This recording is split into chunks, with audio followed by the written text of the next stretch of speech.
What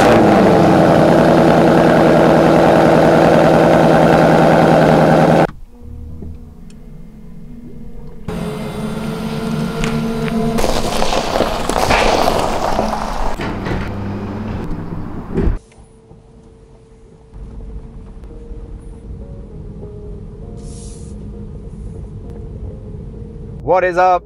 Moz here. In today's video we will be talking about maybe what's most important about the BMW 330e 2019 and 2020 model, meaning the G20, and that is the range on electric mode, meaning how much of the 12 kilowatt hour gross battery capacity can we use when we are driving in electric mode, or if you have it in hybrid mode, etc.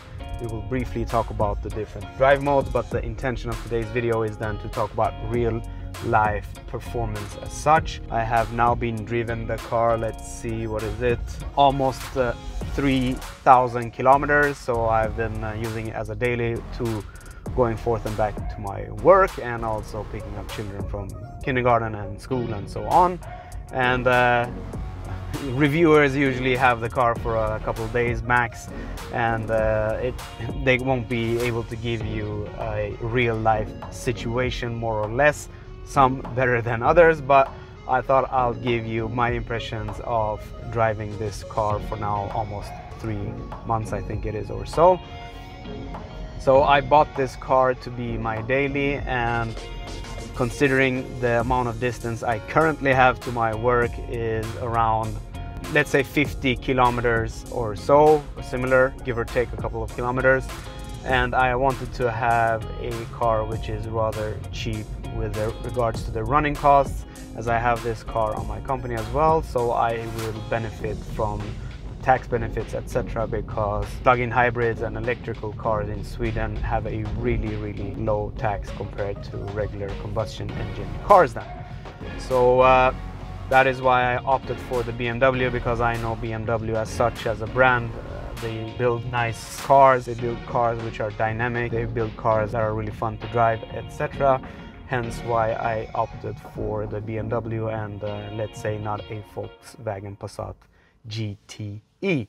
So that is why we are sitting in the BMW 330e in a brief overview. But again, then today we will just talk about the electric capabilities of this car and what it is like to drive in electric mode then. So as I mentioned, forth and back to my work, it's around 50 kilometers. And what I usually do, we are in winter time now here in Sweden as well, so we have to consider that as well with regards to the efficiency and so on.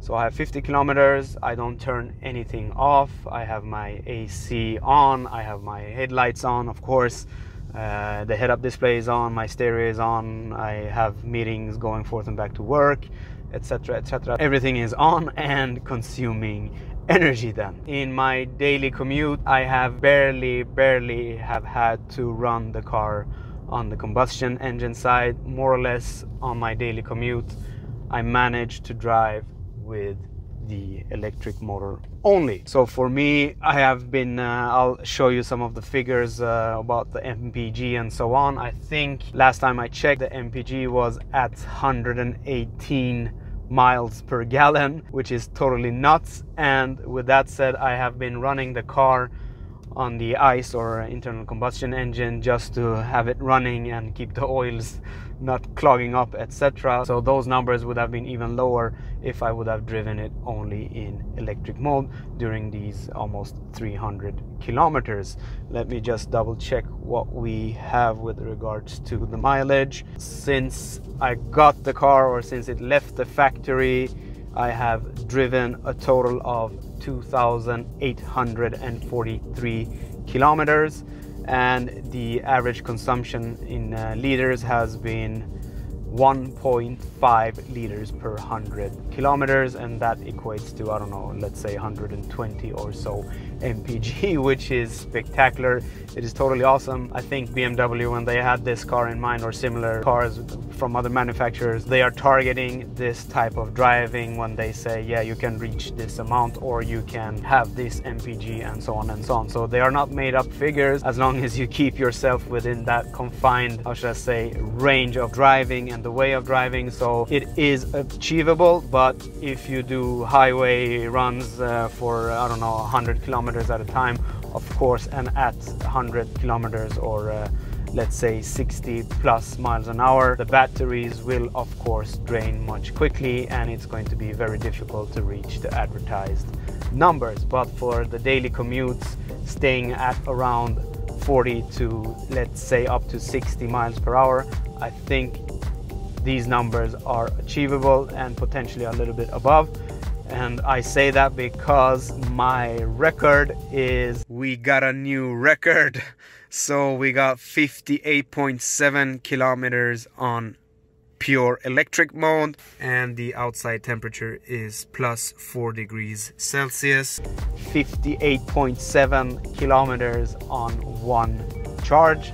So and that is during winter time, so I think it's very possible to actually reach the advertised numbers if you do the type of driving which I am doing.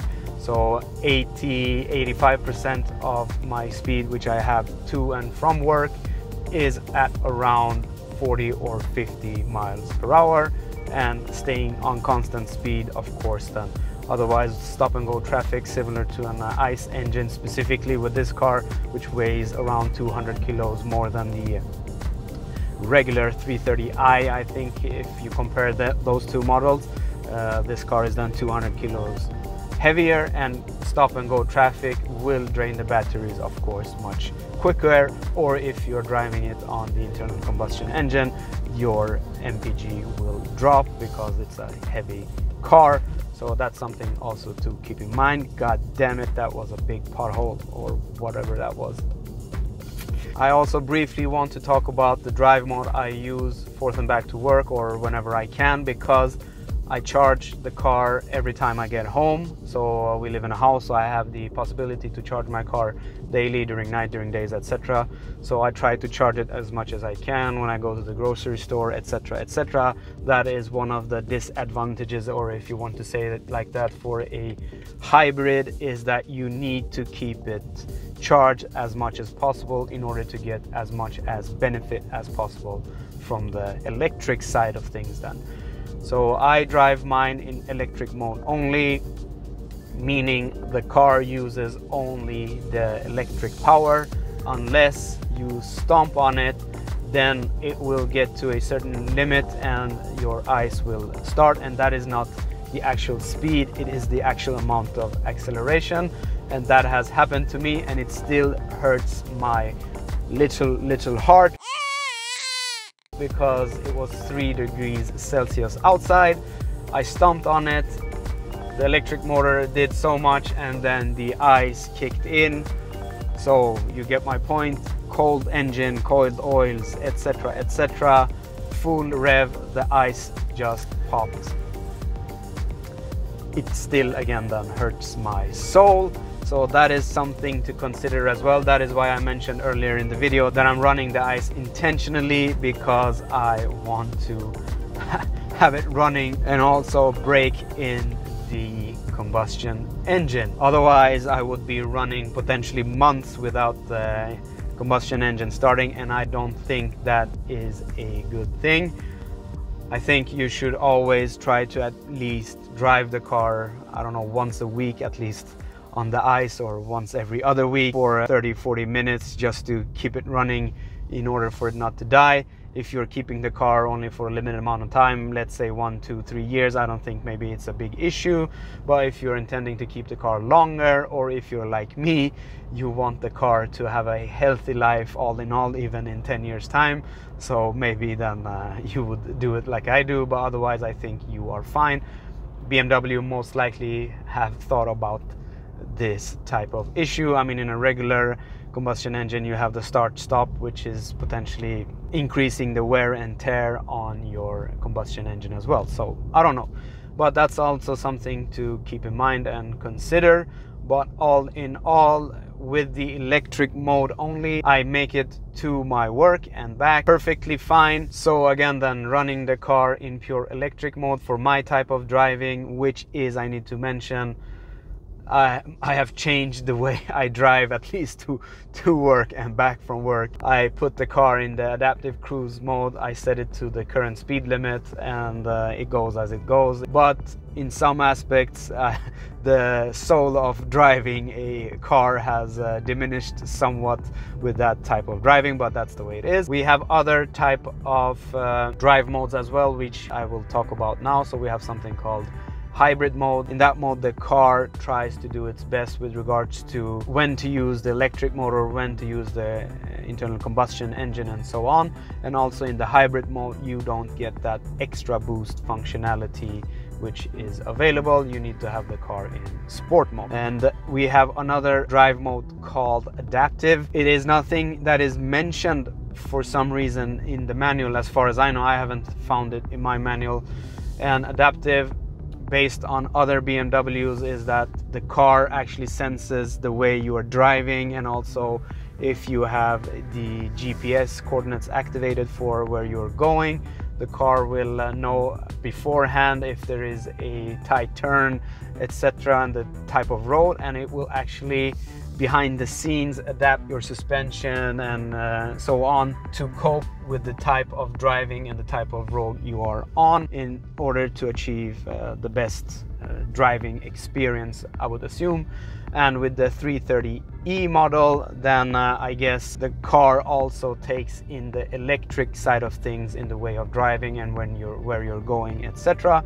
And something I need to mention, then I have the address to my home and my work pre-programmed, so I always use the GPS in order for the car to know where I'm going, and also how to efficiently use the combustion engine and the electric engine. So that is also a tip for you. I don't use the adaptive mode that much. I've just tried it just for the sake of it, but 99% of the time use the electric mode. And if I know I'm going somewhere where I won't have any battery left, I use the adaptive mode. We also then have a sport mode, which means that the engine runs on the combustion engine and the battery at the same time. So the combustion engine is always on, as far as I've understood it or experienced. When the car is in sport mode, then both the electric motor and the combustion engine is used at the same time, and there you have the option of setting the extra boost, which gives an additional 41 horsepower to the electric motor, to a combined of 293 horsepower all in all for a 10-second burst. Well, we will get to the driving dynamic side of the car in a later video. I do have to say I have my winter tires on, so from a dynamic perspective the tires are very, very limiting. I have seen now I have stomped on it some in the sport mode. I don't want to do it too much until the engine is more broken in, but the traction control kicks in at around 120-30 kilometers or so, and limiting the power. So that's that. Also, one other thing I do in my daily driving, at least leaving home, I have this car parked outside at home. I have another car in the garage. So during winter now, at least, what I'm doing, I'm utilizing the battery to preheat the car. So with the 330e, with a connected app, you can actually precondition the car and heat it up.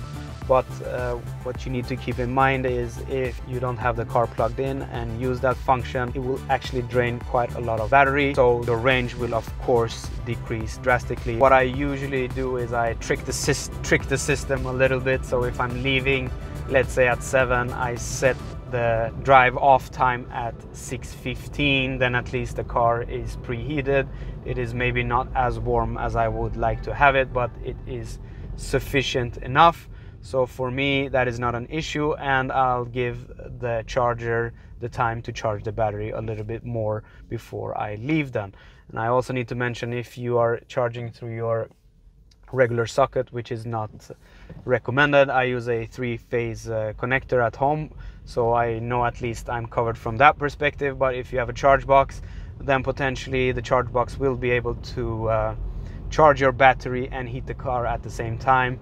without losing any of the charge. But if you use your 3-pin socket, then you will not be able to charge and preheat the car at the same time, and the heating cycle will actually eat up your battery charge then. In this video I just wanted to talk about the efficiency of it, specifically when we are talking about the hybrid mode and the electric mode, etc.